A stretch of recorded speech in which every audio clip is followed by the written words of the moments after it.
You are now tuned in to DUBSTEP FBI.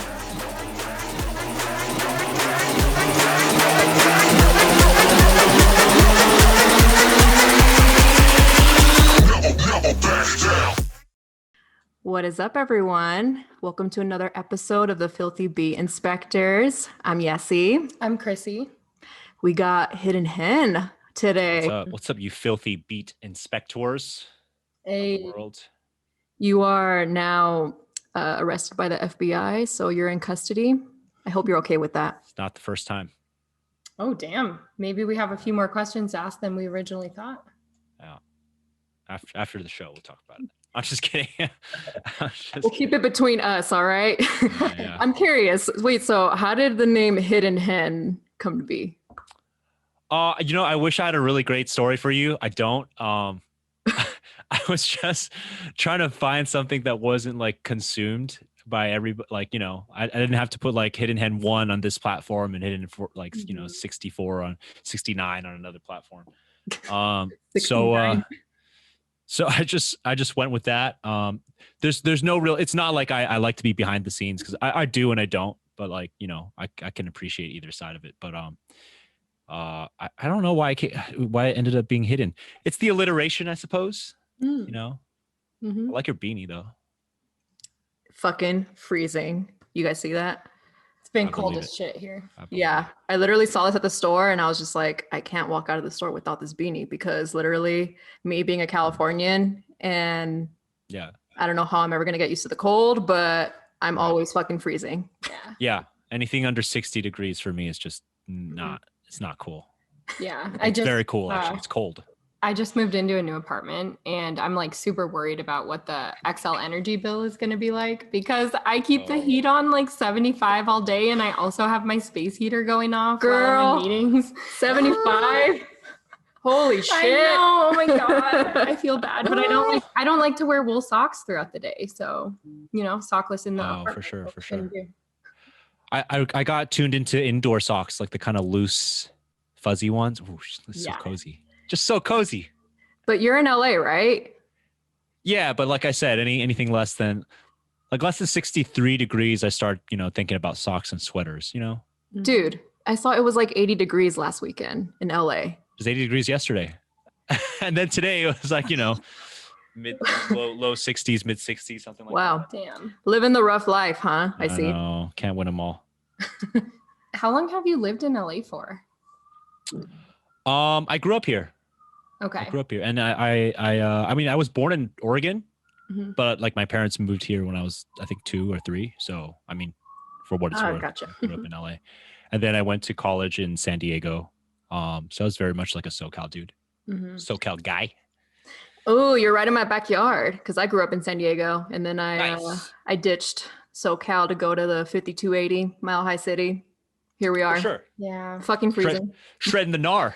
So tell us about Space Yacht. Like I saw you guys recently launched Tech My House. Tell us more about Tech My House. So I'm going to take you back a bit. Tech My House was like a party. I'm going to take you back. So up till, we started throwing parties in 2015, or we started as a thing in 2015, period. And the thing that we did was throw events, and we'd just been throwing a ton of them. And they, at some point, maybe like 5 months in, 3 months in, just the line started getting long, and I think people caught wind, and it was a very word of mouth, underground kind of thing. And I think it must have been like 3 years in where we wanted to kind of create sub communities almost. Because by then we had started understanding what worked and what didn't for us and what we liked.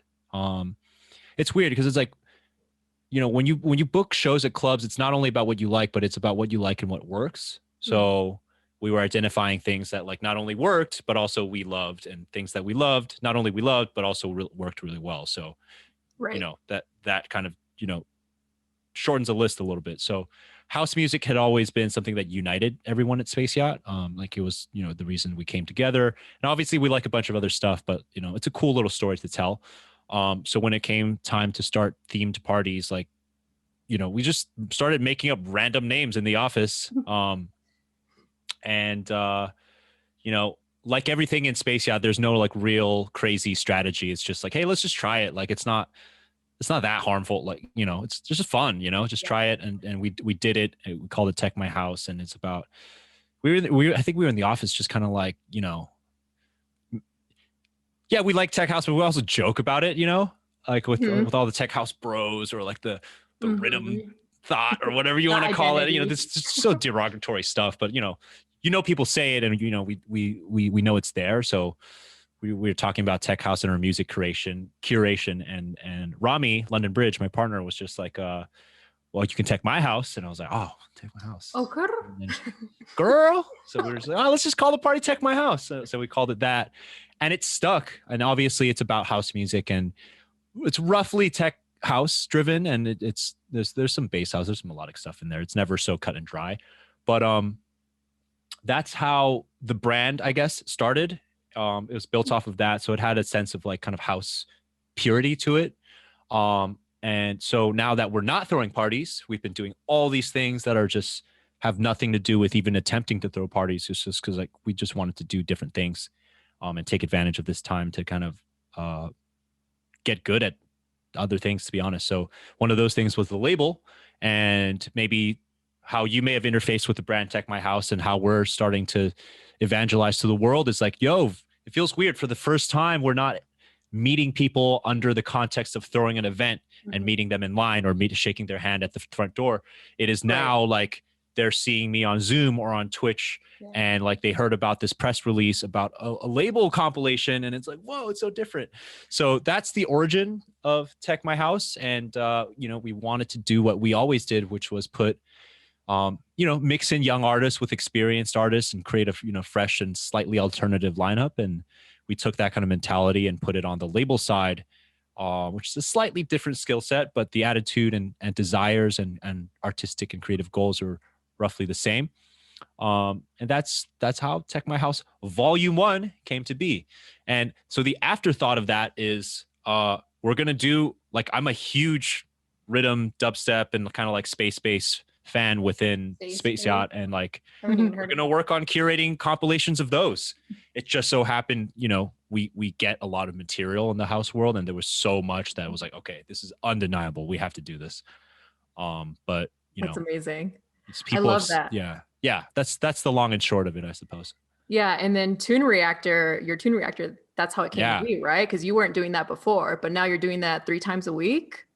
Yeah, so just kind of like starting with streaming in general, we were streaming shows from Sound Nightclub, and we were getting okay at it. Like we were like understanding what like the tech necessities were, and it's like kind of learned the hard way. There was no kind of like vendor that we paid thousands of dollars to come and do their thing. We just kind of slapped together some webcams, started understanding the software, and like granted, same here, we can relate. Yeah, like during COVID, now everyone understands it, but at the time it was like a pretty like off to the side kind of skill set. But we were doing that just to kind of, you know, it was a typical day was like, okay, guys, show is sold out. What else can we do? Like, why don't we share this show with the world? Why don't we try to convince your EDM to like host it on Facebook? Or like if it was Dubstep show, we always worked with like the Dub Rebellion, which is a big channel. Derek. So it was just, Derek, and shout out Derek. But it was more like, you know, what can we do to share more of what we do to the world and not just be like this local night, right? Because like what we're doing, like these artists, they end up like, they play the show, and you know, more often than not, I don't want to claim credit. It's not because of us, but it's more like a testament to the strength of the community and our ability to speak to it. I think that like, you know, these artists, they play, and like, I think we pick the right ones and we give them the right gigs at the right time. So look, once again, we're not taking credit for their success. They're hardworking people. But it just feels good to be part of their story, even for a little bit, you know, earlier on. So that's what motivated us to be like, hey, let's just start streaming this stuff. And so we got pretty like decent at it. So when COVID came around, you know, we did a few like private club streams where the club basically was a studio with nobody in it. And then we were like, okay, well, we're just sitting on this camera stuff, and we've always wanted to do like, we're like, us as owners, like me and London Bridge as partners in the brand, like we like to be pretty present. So we want to just share parts of like what we do with the world to help give them resources or just be entertaining or something, you know? Right. And that's where Toon Reactor came on. And it's like, look, it's basically a combination between what do we call it? The reaction video, and which is a really common genre within YouTube and kind of Twitch. And then the music feedback show, which is obviously another common genre within Twitch and YouTube. But let's combine them and also like raise the stakes and make this real, like show to the people like that submit that like the good stuff actually we actually do something with it. You know, it becomes part of our universe. Like we actually appreciate that like these people could be the next superstars. It's kind of cool to us. So, you know, the stakes are actually real. So I think that's what also adds to what makes Toon Reactor like so special. So, you know, now I think we've probably been doing it for 7 months now. I think we started around June, and the show's evolved a bit and it's gotten a lot better, and we've refined it, and it's always refining. And it's pretty much become part of our label A&R. It's like I don't even like old A&R anymore. Like when I get promo emails, it's like it's cool that I see the producer in the chat and they had just exported it 30 minutes ago, and like it's really actually fresh on their minds, as opposed to, think about it this way. Like, you know, a producer makes it and he's begging his manager to send it to this unrealistic label, and like 2 weeks later you hear that, and then now it's just like, yeah, granted, yeah, we do charge like, you know, a $3 to $5 donation, but we give you probably as, you know, as best as we can professional feedback as we can possibly give you, and it's fresh on your mind and you get undivided attention, as opposed to like, oh, I'm typing emails and kind of listening to A&R stuff in the background, which I'm sure we all do. And oh yeah, can't even right it's just, that's just how it goes. And it's like, well, you're getting a lot different of a experience from doing Toon Reactor, and I hope to God that all the people who have submitted felt like it was worth their while to do it. Like, you know, I don't think we're trying to charge an arm and a leg, and obviously we rent backup internet and all that stuff. That, like, it's not like the money goes just to like, you know, buy weed. It does, but, and also I really wanted to give mention to just the energy in the chat, because oftentimes you have other producers waiting to get their stuff heard and they're chiming in, and like, how is this not better than old school A&R? This is just straight up cooler. At least for us, it works. So I'm glad you brought up Toon Reactor. I'm super excited about it. It really came in a time of like, we just had so much free bandwidth. I like to call it free bandwidth because I want to look at the bright side, but you know, we had nothing else to do. So we were like, all right, let's just start sharing parts of our life and try to continue doing what we do. I mean, Toon Reactor is just one of the ways that you guys have just adapted during this pandemic. Like, I was fascinated with the crypto art sales specifically, because that's something that I have not heard of. I mean, of course, we all know like the crypto hype is going on right now. Bitcoin's at whatever it's at, 40,000. Yeah. Random wave. Yeah. Super random wave. I so think like, is your art, so I know you guys release a tune with each art drop, and is that in Bitcoin? Is it in other cryptos, or talk a little bit more about it. Think of it this way. It's like, it's just a whole new category of like things. I can't relate it to anything other than like, it's like a drop. So someone who would be into a crypto drop would be someone who was the person who championed for Bitcoin years ago, and is kind of, you know, really into, kind of nerdy, kind of into finance, like might be well off, might not be, or just into like alternative ways to build infrastructure, which, you know, Bitcoin has always more or less been argued as a alternative to gold or alternative to cash. Debated topic, but you know, we basically, oh, there's a giant fly on my screen. Get out of here. Hold on.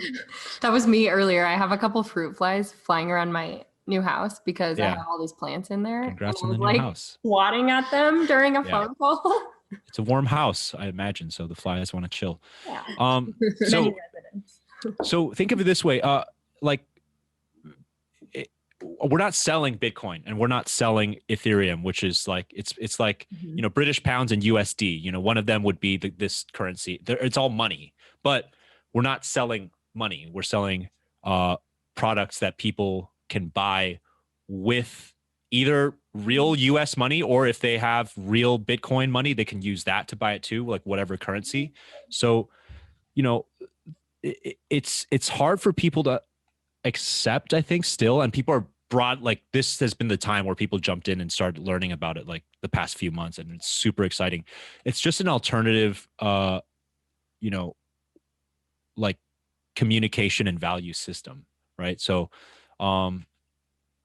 the argument is like the things and the art that we're selling is like, we have yet to even think about the ways we apply them, right? So like there's all these experimental platforms, even Audius, it's like it's still in its nascent stages where, you know, people like to argue left and right, like if what is this is legit, if that's not legit. But it's like the more that, you know, real money fails, or like, you know, real economic systems fail, it's like the more you start realizing like this stuff works when you decide that it works as a society, right? When you are forced to adapt, and when you're forced to look at other systems of product sales or merch sales or things that are virtual. Like, why do I even pay $5 for a Fortnite skin?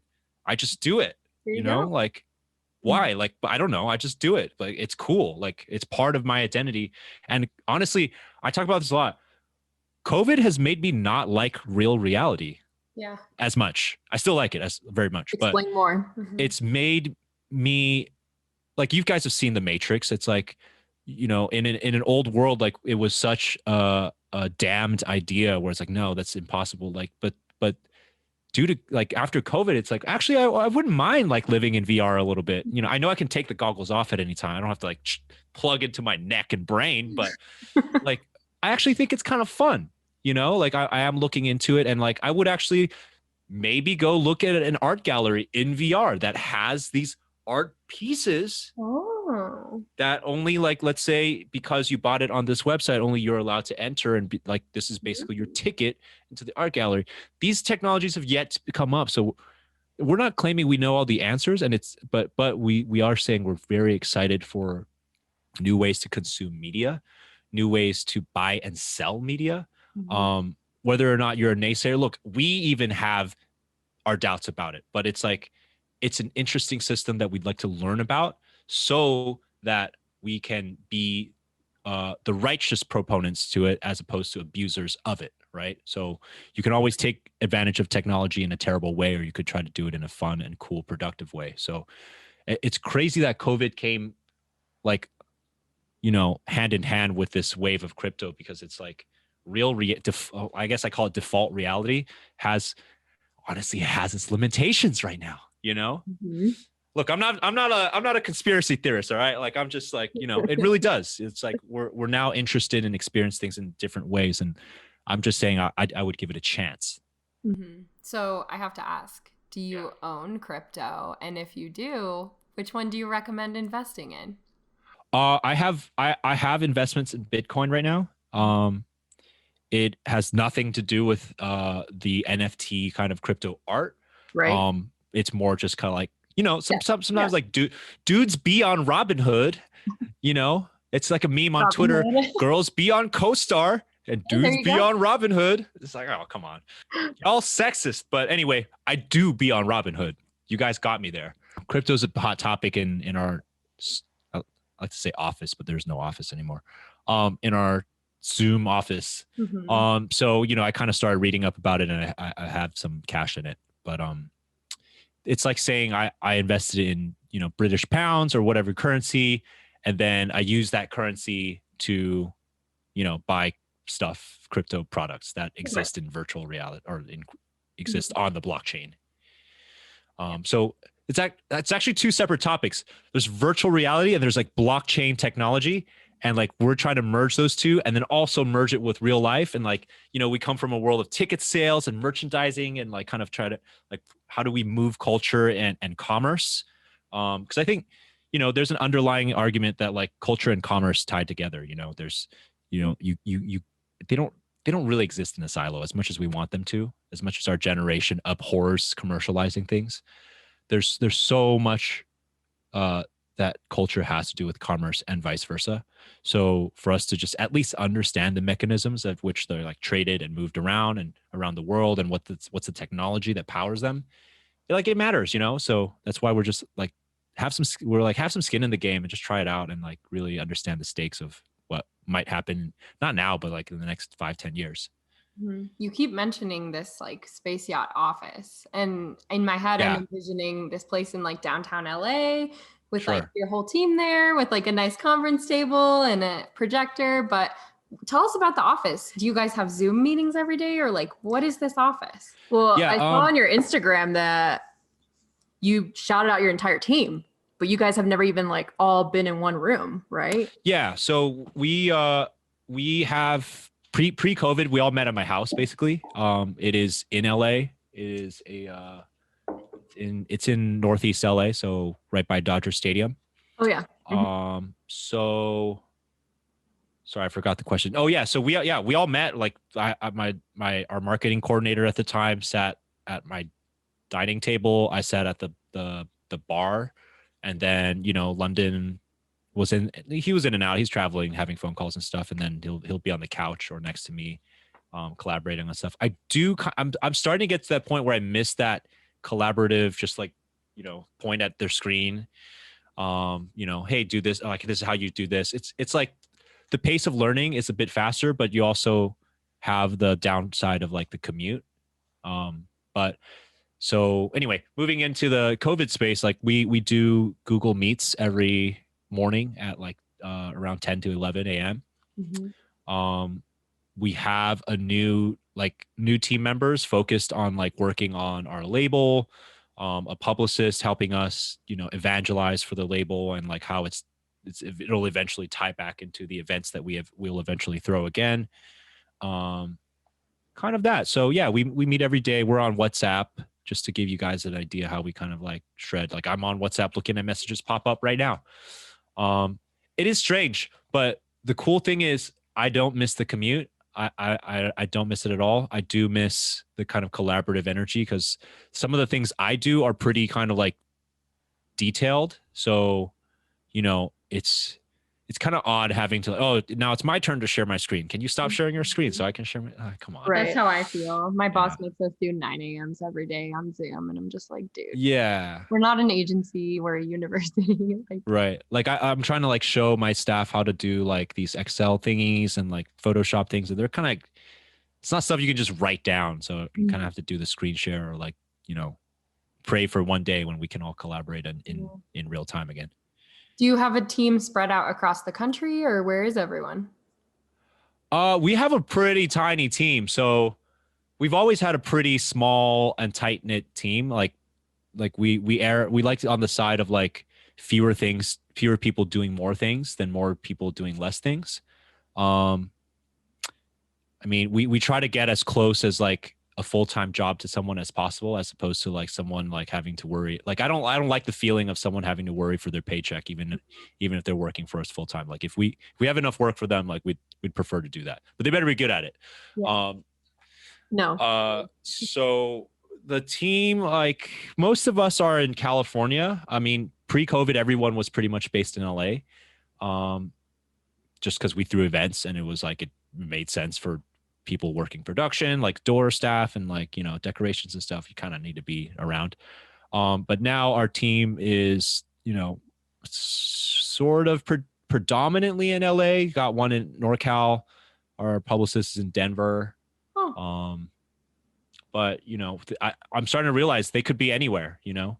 I think it's more a function of we know most people in SoCal, so our network just tends to naturally lend to qualified individuals in SoCal because of that rapport and trust. But technically anyone in the world qualifies, you know. I'd love to have a graphic designer in London so that like we can have design muscle and human power at all times of 24 hours. Yeah, get that European perspective in it. Yeah. So it's my goats. Yas, girl. Or like Southeast Asia. I mean, we would love to expand there one day. Oh, hell yeah. Heck yeah. FBI in Southeast Asia. That's a scene. Oh, yes, it is. And dubstep is really growing out there, I've noticed. I would love to dubstep. I would love to dubstep everywhere. I would love for dubstep to grow everywhere. Sorry. And the high knees. Catch us doing the high knees at the temples in Thailand. Indeed. Well, I want to backtrack a bit. So Yeah. how did you and London Bridge meet? Like, how did you guys come up with this idea? Like, were you guys friends in college? How did that all happen? No, the name Space Yacht came up as a joke in college. Um, with me and one of our other founders that's now no longer part of our crew. We're still best friends, but he's just working on other things in life. It was just kind of like an inside joke we had. And when we came to a point where we needed to come up with a name, we're like, all right, let's just call it Space Yacht, which was our inside joke in college. And Rami, aka London Bridge, I had met in my first job out of college. And we all worked there. There were 3 founders at the time. We all worked there, and we worked in kind of like, it was like one of the early influencer agencies. It had some like crazy big clients because there were just no competitors at the time. Like, you know, they were doing like Vine campaigns and like, paid social media influencer advertising. Ooh, wow. It was very super high tech at the time. And you know, I think, you know, part of that kind of digital media culture stuck to us a little bit. So I'm sure it impacted us a little bit just as the way we think or whatever. But that's where we met. And we often worked long hours, or we're just the type to like, you know, oh, whatever, I'll just wait out traffic and stay till 9 p.m. and, you know, so leave a little bit later, not a big deal. And you know, once in a while we would hear kind of like blaring house music at 9 in the evening from Rami's desk, and we're like, oh, that's my shit. Yeah. You know, because you know, we were, you know, I was like 23 at the time or whatever. Like I was listening to mad EDM bangers at the time. So so to hear like, I think it was like G House and like the early kind of like Brazilian bass. A lot. Like yeah, like stuff like that was like mad popping out of his speakers, and we're just like, oh wow, this is cool. This is my stuff. This is like what I would listen to anyway. So we got connected over that, and you know, he had interest in DJing, and you know, and nowhere to do it, and not knowing where to start. And then me and Ollie, our other co-founder at the time, we basically were the college kids that threw the big party, and we were like, all right, we that stuff gives you a high as like a 20, if you're like 19, 20 in college, like doing like a spring bash. We called it was Sun God Festival in San Diego. Oh, yeah. We talked about this before. Yeah, that was my shit. That was my crew. Damn, I would have rolled up to that. Yeah, so that was like for college festivals, that was like a big one. It modeled itself after Coach. It was like a baby Coachella basically, and they were like just took after what Coachella looked like. So you know, yeah, obviously as any 20-year-old kid would be, it's like I was just like, oh my god, this is amazing. How do I do more of this? So you know, come 2-3 years later, like when the opportunity came out, all right, so we got someone who wants to DJ. We work in music marketing, or like, you know, half the clients are music. So we're around these people. I was still partying a lot in LA at the time because I was just that guy. And I think the conditions were right. So when the time came up and a venue owner came across one of our influencer campaigns, we were like, oh, this might be the spot where we throw the party. So we started throwing it. A lot of us are in the stage where we are really hoping and praying that one day we can be in the music industry full time. So yeah. Were you doing like your full-time job and then music on the side, or how did that? I'm not gonna lie, like starting music salaries are not living. Yeah. Like you kind of need like a part-time. You kind of need like 2 part-times or like a full-time starting and plus a side thing. So when I first graduated college, I was like, all right, well, this is just the market conditions. If I don't do it, someone else is going to do it. I'm just like, I can be go on this legal campaign about what I should be paid, but you know, that's not going to make the people who at the time, like it was like almost 10 years ago, they're not going to make these hiring people.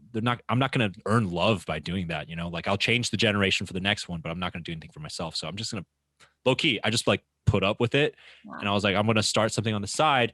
And I sold stuff on eBay so I can finance my internship. which was unpaid at the time, and it was the best decision. Well, you hit us into the lightning round, which is going to be a lot quicker. We're going to need shorter answers from you. Okay. Cool.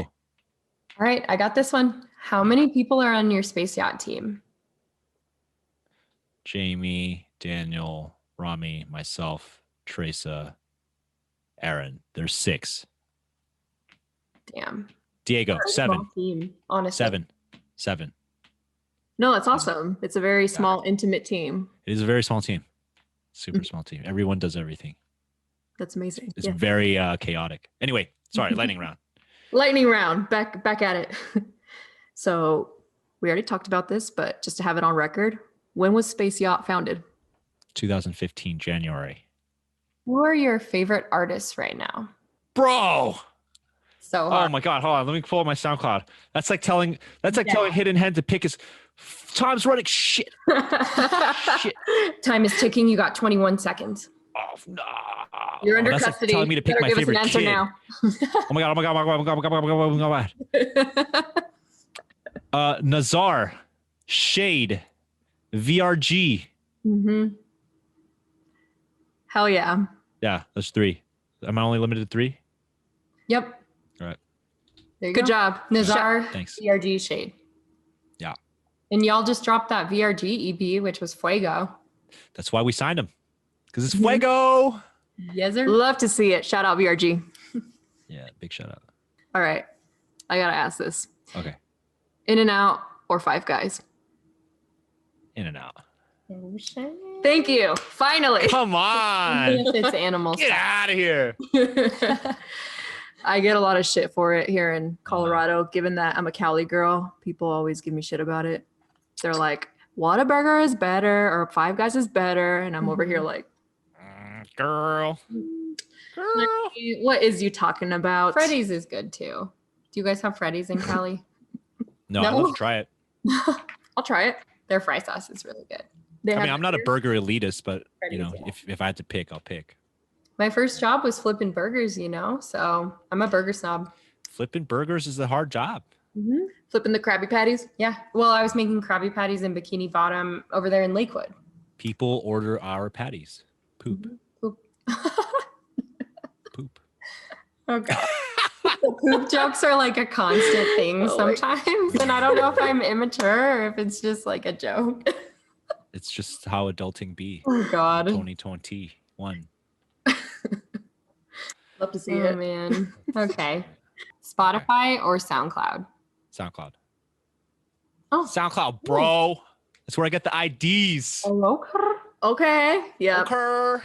Very true. And the Right Control Radio mixes. So for anyone who hasn't tuned in, you better tune into the Right Control Radio mixes. We drop Spotify's super cool, but I just need SoundCloud for the IDs. So it's my life. My life is IDs. 'Tis my life. On the hunt for IDs.